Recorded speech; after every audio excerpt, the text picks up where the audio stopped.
Hi, this is Sally Sykes, and welcome back to the I Love Labs podcast.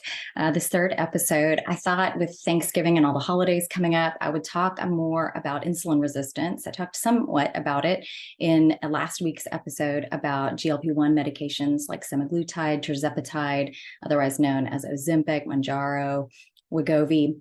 But I wanted to go a little deeper for those of you who are trying to lose weight or reverse insulin resistance, prevent cardiometabolic disease without those medications, because these have not always been around, and reversing those diseases, it is possible, although it's a little harder without those medications. It is possible, and I did it myself when I was diagnosed with type 2 diabetes many years ago.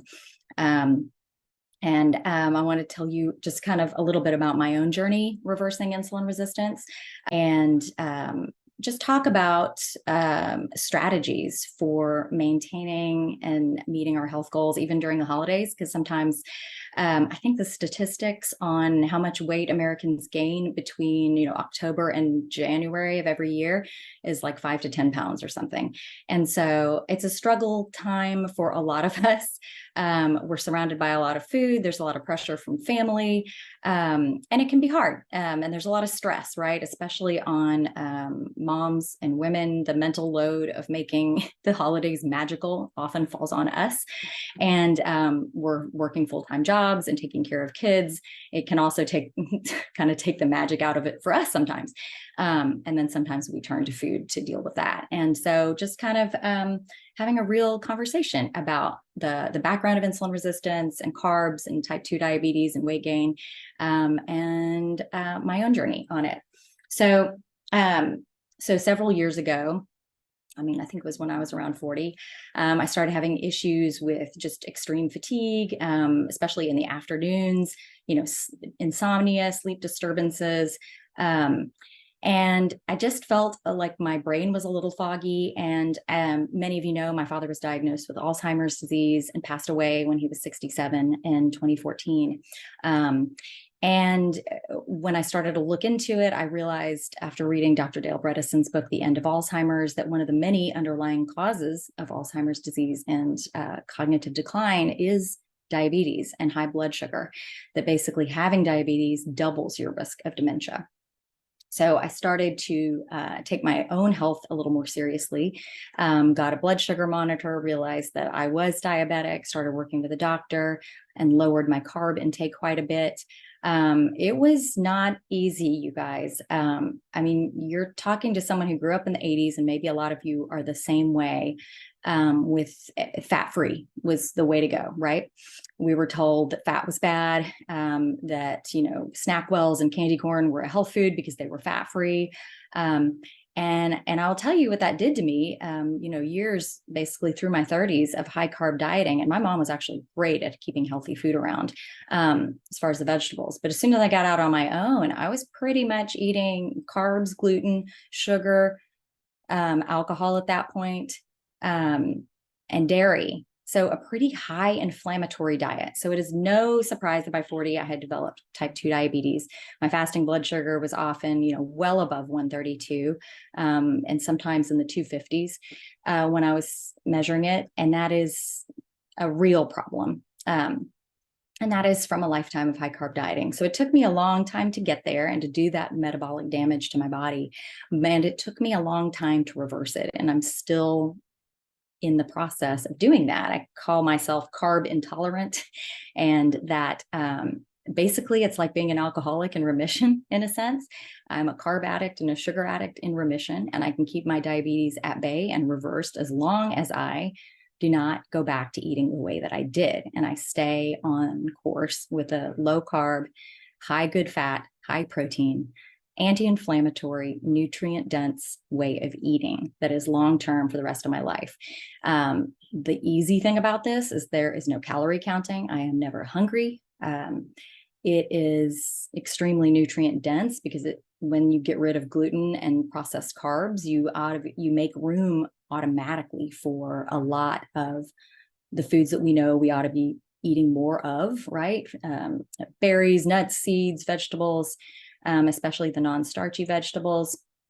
If you're kind of an insulin resistant like I am, high quality meat, fish, eggs, poultry. And I can't tell you how much better I feel now at 50 than I did in my 20s when I was in law school. I look at old pictures of myself and I just look really inflamed. I was definitely heavier, but I was just poofy. Like I could just see the carb inflammation in my face. And I will say that my mental health and cognition is light years away. And I thought I was, those were good years and I was happy. But when I look back now, I think just my energy is so much more sustained throughout the day. I don't have these crashes that I just had grown up thinking that was normal, to just crash and have constant sugar cravings all the time in the afternoon. The insomnia that came with it, just feeling like I would hit a wall when I was in law school, especially trying to read books and just feeling like ultimately I was diagnosed with ADHD and was on Adderall for many years for that. I don't have to take that anymore. It's been a journey, but I will say that it was not easy changing that lifestyle because it was so different from anything that I had ever done. And look, it was extremely different from what the American government has told us to do. If anybody is old enough to remember the food pyramid, I think they have retired that and gone to something called My Plate. I don't know how good that is even, but the old food pyramid, you guys, the base of the pyramid, which they were telling you to eat most of, was grains and bread, had little pictures of like a baguette and pasta, and that was what you were supposed to eat most of. And then at the tippy top of the pyramid was fats and oils that you're supposed to eat very little of. Well, that's a recipe we now know for diabetes and all of the chronic diseases of aging that stem from high blood sugar and insulin resistance and diabetes, which are cardiometabolic disease, so cardiovascular disease, heart attacks, heart failure, diabetes, stroke, dementia, even autoimmune disease, right? Very linked to gluten exposure and inflammation. And so, but we were doing what we were told, right? Stay away from the fat, eat your pasta and eat your bread. And here we are with obesity rates and diabetes rates higher than they've ever been. So after being told that for so many years, it's really hard to wrap your head around a different way of eating. But as soon as I did it, and I got to the point where I started feeling better, I never went back. It became its own self-reinforcing way of living. But the beginning was really hard. And I'll talk about that for a minute for any of you who are starting out lowering your carbs, whether you're on semaglutide or not. So what I found in the first couple of months is that as I lowered my carbs, I experienced some extreme fatigue. And in fact, I was on the tennis court one day and I thought I was going to pass out. And I thought, oh, I must have really low blood sugar because I've lowered my carbs and maybe I've just lowered them too much. And I went up to the CVS and I bought a finger prick glucose monitor, and the pharmacist helped me teach me how to do it. We took my blood sugar and it was 132, which is extremely high diabetic range. And I was fasting.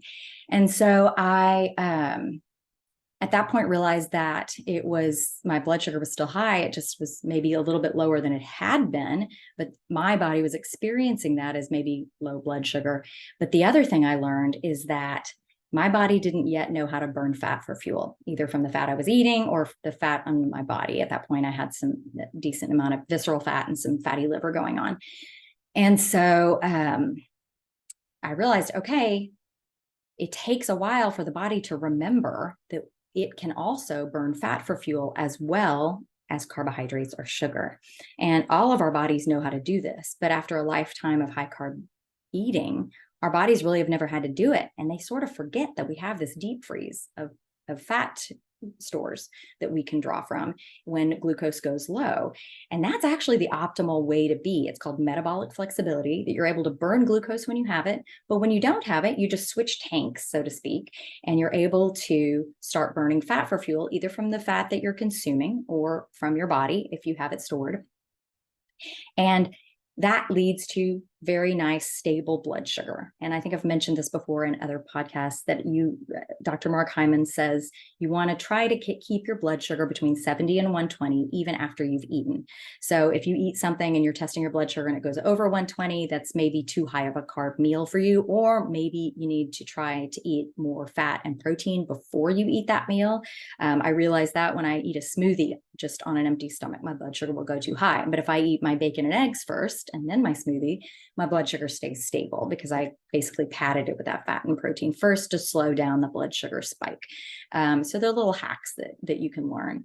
But the fatigue was really intense. And so what I ended up doing, I upgraded my glucose monitor from the fingerprint and glucose one to one called Keto Mojo. And I'm not a sponsor of Keto Mojo. I'm just telling you my experience with them. And the reason I went with them is because they have strips that test your blood sugar, but also test your ketones. Because once I learned that my body was essentially learning how to burn fat for fuel and be more metabolically flexible, I was curious at what point my body would start to make ketones, so that I could see that. And I like data anyway, as you guys know. So I started doing that, and I noticed I wasn't making ketones yet at all. My blood sugar was still pretty high. But after several weeks of lowering my carbs, I finally started to get a tiny bit of ketones when I was fasting in the morning. And then I would eat and they would go down. And then in the next day, as long as I had continued to keep my carbs around 100 total carbs a day, they kept coming down. My blood sugar started coming down into that normal range. And as it did, my ketones in the morning when I was fasting would come up a little bit into a tiny therapeutic range, like 0.5, right? 1 maybe, which is really actually super healthy and anti-inflammatory and really good for the brain. And I noticed when I had the higher my ketones were, obviously you don't want them crazy high, like 12 or something, but but even between 0 and 5 is a therapeutic range. I noticed in the morning that I had a lot of mental clarity. And I've read this, a lot of, Silicon Valley CEOs talking about intermittent fasting and ketosis. And I wasn't doing a ketogenic diet, and I don't actually recommend it or think it's necessary. But getting to where you're metabolically flexible enough to make some ketones every day. If you're doing some intermittent fasting, that happens naturally in the mornings. It's a great feeling. And that also helped to treat my ADHD sort of naturally, I suppose. It helped to keep my energy levels stable. And then when I did eat, I was breaking my fast with, a high good fat, high protein meal that was something, like eggs or high quality bacon with no nitrates in it, vegetables. I really like egg salad. I know some people think that's disgusting. I love it. So adding olive oil to everything that I could eat. Chopped salad is a great way to get more olive oil in your salad. And so slowly my energy started to come back, and that was enormously helpful. And I really liked seeing the numbers, the sort of, I have this, I guess, achievement wing side to me where I wanted to feel like what I was doing was having an impact on my health directly. Because look, I think any one of you who have seen a loved one or a parent suffer with a disease like Alzheimer's, it really wakes you up to your own health. And I didn't want my kids to have to go through that. And lose me too early. I want to be able to help them with the grandkids. I want to be able to carry my groceries and not pull my back out. I want to be able to travel and live and continue to do what I'm doing, coaching, because I love it. I don't want my life to be over at 50. I want it to start again at 50. It was really helpful to start tracking the blood sugar and the ketones for a little while. I didn't do it forever. I maybe did it for 6 months or something, because it gave me a sense of this is working. So I didn't give up too easily, because when you're lowering carbs, the cravings can be really intense, especially for the hyper palatable processed foods that we see in the grocery store that make up over 60% of the foods that are available to us. And they're intentionally processed that way. So, and a lot of you might know this, these food companies, they're for-profit food companies, right? They answer to a board. They have to make a certain amount of money. Their motivation is to sell as much as possible and spend as little as possible on the ingredients in them. And if they can make those ingredients addictive on top of that, even better, because we'll buy even more, right? So it's not our fault that these hyper palatable processed foods are addictive. They are designed that way. Processed food companies actually employ scientists to ensure that they are, to make sure that they have the right, amount of sweetness, saltiness, and fat. They call that the bliss point, so that we cannot just eat one. Pringles has an entire ad campaign around, we bet you can't eat just one. No, we can't, right? It's designed that way. I mean, look at the ingredients in Pringles, right? It's not even potatoes, right? They're not even allowed to call it a potato chip. They're addictive for a reason. And it can really hijack the brain, the satiety signals of the brain. You don't know when you're full anymore when you eat those kind of foods. And when I work with coaching clients, we laugh about this a lot. Like, we don't have an off switch when it comes to my kryptonite food is candy corn. I don't have an off switch for candy corn. Like, I can eat candy corn nonstop. I don't ever get full on it. And then I think about it when I'm out for a nice dinner and I have, salmon and a salad and some broccoli. I get full pretty fast. I can't binge eat on broccoli and salmon, right? None of us can. And that's once you start to realize that and how tricky it is and how we're really kind of padding the wallets of processed food companies by continuing to buy those foods. Not only that, we're making ourselves sick. And then on the back end, we're padding the wallets of the pharmaceutical companies. That was super motivating for me as well. That is not the way I want to live. And so when you start to make these changes, you start to feel better. You get to open your eyes to some of these ingredients that we are dealing with, and eating real food. And it's the trick with it. I thought it was going to be a lot harder than it was socially. And I think that's what I work through a lot with my coaching clients. Is a lot of them are concerned about going back for Thanksgiving, right? With family. If their families are, a lot of families, food is love. And it can feel like a rejection if you don't eat someone's food that they've lovingly prepared and cooked. And so we actually practice conversations, talking about, I just feel really better when I eat this way, as opposed to, I can't eat that. That's garbage, right? And it looks beautiful. That looks amazing. Oh my gosh. And focusing on the things that you can and do want to eat that are going to nourish your body, changing what it means to treat ourselves. A lot of the advertising that we see, the Snickers campaign that has, if it was me and I was a mom at a soccer game, it would show me basically turning into a very ugly monster because I was in such a terrible mood because I hadn't eaten a Snickers that day. And then I eat my Snickers and I turn back into myself. So the message in the advertising is literally, no one is going to like you unless you eat a Snickers. If you don't eat Snickers, you're a bleep. And so, this kind of, and it just seeps into our culture, right? That this is treat yourself, this is go to a fast food restaurant. This is a treat for you. Deserve a break. That you deserve this. Do we? I don't know that we do. I think that you're, a good person and deserve a lot more than junk food. And so just kind of challenging that thought process was incredibly helpful for me too. And I don't like the idea of anyone profiting off of my ill health. And so that was helpful as well.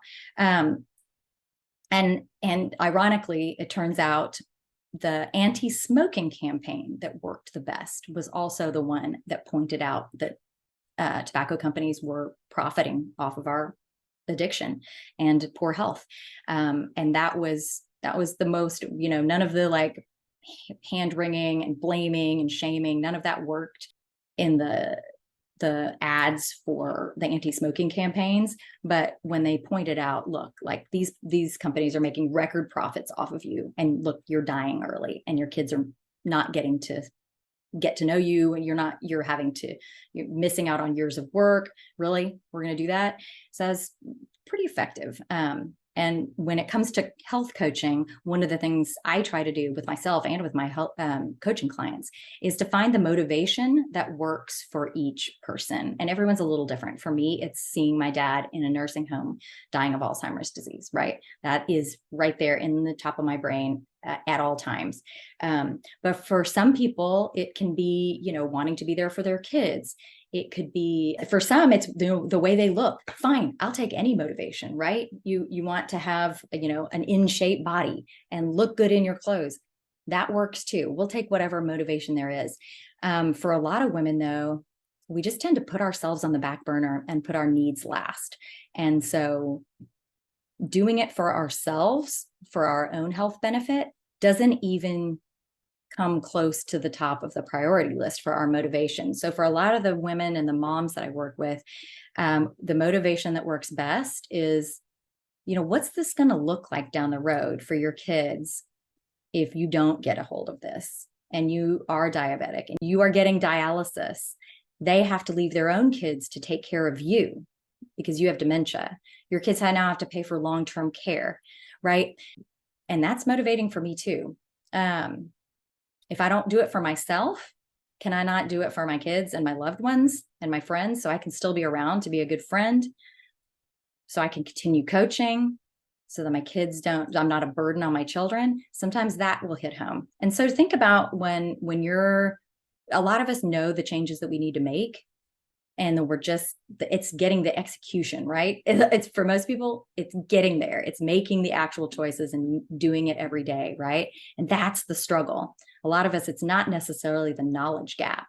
And so, if you're a journaler or if you're, working with a counselor or something like that, start diving into what your motivations might be that could push you over the edge to making just one healthier choice a week, maybe, and just pick one thing. There's a great book called Tiny Habits that I read in functional medicine coaching school. And it talks about a lot of times when we're trying to change habits, we bite off way too much at a time. And then we feel like a failure and we have black and white thinking about it. And I'm guilty of this as well, that if I'm not doing it perfectly, I shouldn't do it at all. And it's not worth it.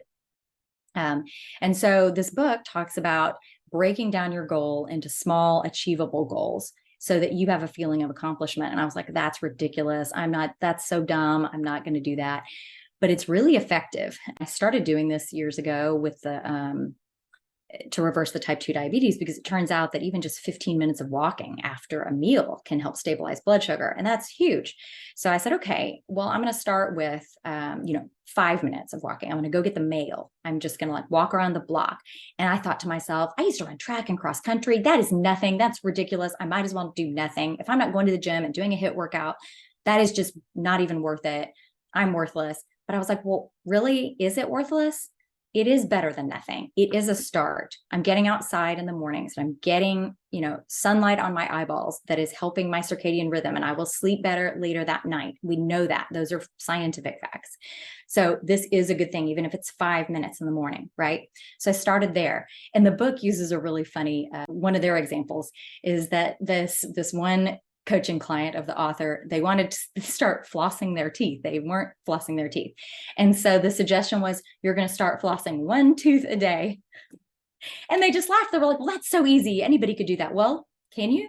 Okay, so start one a day. And then they realize once they start, they just don't stop. And another one was saying, okay, every time I go to the bathroom, I'm going to do one squat. And then they worked up to, they were doing 10 squats, And so it's little things like that. And it seems ridiculous and it's okay to laugh about it. But honestly, it works. It really does work. And it's okay to think it's stupid, but do it anyway, right? And then it starts to build, because that's the whole point. You're building tiny habits that build into larger ones. And it's really hard to build and continue with major habit changes if you haven't started small and if you haven't racked up some wins. I flossed one tooth. I did one squat. I walked 5 minutes, right? But once you've done that, you literally are giving yourself that a little bit of a win for the day. It's better than sitting in bed or sitting on your computer, right? Because we're so sedentary these days. So every little bit, even starting slow, is hugely impactful. So back to insulin resistance and basically how it works. So when you eat a high carb diet, you guys, the way we were taught, your pancreas has to pump out more and more insulin to get that toxic sugar out of your bloodstream and stuff it into your cells. And what happens is the cells get full when we eat the kind of high carb diet that is the standard American diet. And so we continue to eat more and more carbs and sugar. The pancreas has to pump out more and more insulin to keep our blood sugar and our A1C, which is the average blood sugar over 3 months, about the same, right? So glucose and blood sugar can stay kind of in that normal range, not optimal, but normal range for many years, while in the background, your fasting insulin is going higher and higher and higher. And that is because the amount of insulin required to get the same amount of blood sugar out of the bloodstream is higher and higher, because the same amount wasn't working anymore. Your cells don't want any more blood sugar. They're not listening, right? It's like your teenager. You're yelling at your teenager and they're not listening, and you try to yell louder and it's not working. That's what's happening. So over time, your pancreas, because it's pumping out so much insulin, which by the way, is the fat storage hormone, it tells our bodies to store fat, not burn it. So over time, you develop high levels of insulin in your body, even when you're fasting. So weight loss becomes almost impossible. And this is the result of long-term high carb diets. And we see this all the time in labs. So if you are going to your doctor and getting labs and you're lowering your carbs and you're trying to reverse insulin resistance, you're trying to maybe reverse cardiometabolic disease, diabetes, and you want to track labs, make sure they're testing your glucose, which will be in your comprehensive metabolic panel, your HbA1c, your fasting insulin. You're going to also want to look at your lipids and also your HSCRP, which is high sensitivity C-reactive protein, an inflammatory marker. And when you're looking at those labs that I just mentioned, your glucose, you're going to want to go for optimal ranges, not normal ranges. So optimal range for glucose is going to be 70 to 85. Optimal range for HbA1c, at least under 5.2, some say under 5. Your fasting insulin, we're going for between 3 and a 5. Your lipids, for cholesterol, we're going between 150 and 200 is optimal. Below 150, we have an increased risk of cognitive decline. Over 200, there might be some inflammation, but there's some wiggle room there. We want triglycerides and LDL, the quote unquote bad cholesterol, both under 100. And then your good cholesterol, HDL, over 60. We can do that. And then that HSCRP, that inflammatory marker that raises the risk of heart disease, stroke, and dementia, we want that below 0.9 optimally. And then if you're also concerned about your lipids, try calculating your triglyceride to HDL ratio. So you take your triglycerides, divide them by your good cholesterol, your HDL. And if that ratio is 1.1 or less, then your risk of heart disease is considered lower. And that is because it's kind of a quick and dirty calculation for how much of your LDL is made up of the bad, small, and dense particles that we don't want, that are disease promoting, versus the good, yes, there's good LDL, the good LDL particles, which are large, fluffy, and non-disease promoting. So if you take your triglycerides, divide them by HDL, and that number is 1.1 or less, that means most likely that most of your LDL is made up of those large, fluffy particles that are not disease promoting. Now, if it's above that, especially if it's over 2, then you're looking at a little more concern that that LDL, if it's elevated, is made up of too many of the small, dense, disease-promoting particles. So that's another hack for you. And those are all really critical for longevity, anti-aging, weight loss, autoimmune disease, inflammation, inflammaging. This is the root cause of a lot of these diseases of aging, is insulin resistance, too much sugar in the blood. You guys, most of us don't know this. I certainly didn't. There is no essential carb, okay? Our bodies can make all of the blood sugar it needs through gluconeogenesis in the liver. Gluconeogenesis, make new sugar. Our bodies have essential fatty acids that we must consume because our bodies can't make. We also must consume certain essential amino acids or proteins that our bodies cannot make. That's why A lot of vegan and vegetarian diets end up being nutrient deficient in a lot of amino acids and other, critical B vitamins and omega-3s as well, because some of these we cannot get anywhere but food. Carbohydrate is not the same. There is no essential carbohydrate that we must consume to live.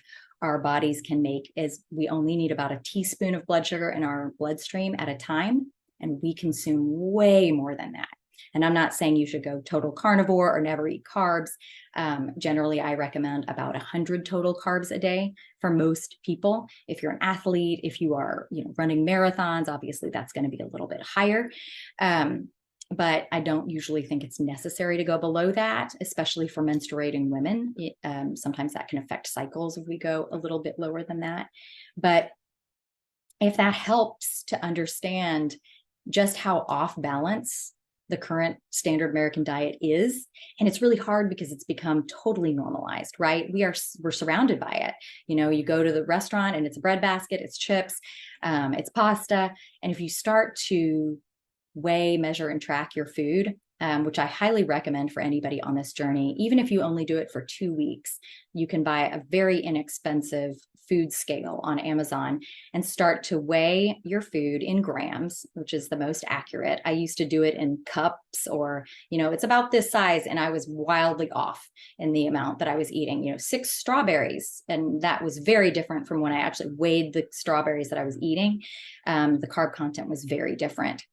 Same with nuts and seeds. That was another one where I was wildly off when I started to actually weigh and measure in grams. And then I realized how many carbs I was actually eating. But that's a real eye opener. And it certainly was for me, and something I highly recommend to anyone. You don't have to do it forever. Once you have tracked your carbohydrate intake like that for a couple of weeks, you learn where the carbs are. You can't unsee it. And you may have to go back to tracking every once in a while to get back on track. I know I do that sometimes, but it's a critical education, because so many of us, including myself, I was lying to myself about how many carbs I was eating, flat out. I thought that because I was eating a lot of fruit and nuts, that I was eating a healthy diet, and it was nutrient dense-ish. I was not eating any grains at the time I was diagnosed with type 2 diabetes, and I was not drinking any alcohol at the time either. So I thought, and I wasn't eating candy. I wasn't eating added sugar either. So, but it turned out I was overeating on grapes and almonds, you guys, seriously, to the point where I was eating like 300 carbs a day of grapes and almonds. And I'd given myself type 2 diabetes, right? And that's not unusual. I see that with my coaching clients all the time. And there's no judgment, right? Like, we're living in the upside down world when it comes to food and what's considered normal. So it does take some effort on our part to turn that ship around for ourselves and be a little different. And that's one of the bonuses of kind of being 50, is we kind of have fewer F's left to give. And so being different, I'm kind of like, okay, all right, I'm not for everybody. That's okay. And then I love helping, getting my coaching clients there too, to where we realize that the bottom line is actually most people don't really care. And most people, if they're your friends and family and they love you, they actually are way more supportive than you realize. And sometimes we just feel like awkward because we're the ones being different, but really nobody else is noticing. When I stopped drinking in 2014, nobody even noticed. Like, literally, maybe one person did. I still have people who are like, oh, you don't drink? And I'm like, yeah. And they are just noticing now in 2023. So it's kind of one of those things that I felt super awkward about and embarrassed about, and thought, oh gosh, everyone's looking at me. And it wasn't the case. And if I did have anybody say anything to me, I literally, if there was a buffet, I'm filling my plate with the meat and the veggies and the salad, the nuts and the seeds. There's always plenty for me to eat, or I'd bring my own stuff. And if you're going to party, you should be bringing something, right? That's the nice thing to do. And so bring something that is good, that is good, that you can eat. And I just haven't had anybody say anything, but if they did, I'd be like, yeah, it's great. I changed the way I was eating, and I just wasn't feeling well. And now I feel awesome. And I'm just like so thrilled. And then I'll just be like, well, tell me about you. So what's going on with you? And change the subject. Like, really, who cares? Who cares about my health journey? Right? like when I am with my friends, I am much more interested in catching up with them and hearing about what's going on with them. I don't get to see my friends as often as I'd like, and my family too. So I think the more you realize like nobody's looking at you, nobody cares. It's not middle school anymore, even if it feels like it sometimes. And the people who love you, they want you to be healthy. They want you to live forever. Talk about you're doing it for them so you can be there for them. And so that can help a lot too. I hope that helps. This is your episode on insulin resistance and high blood sugar and how I reversed mine. And I hope everyone has a really happy Thanksgiving.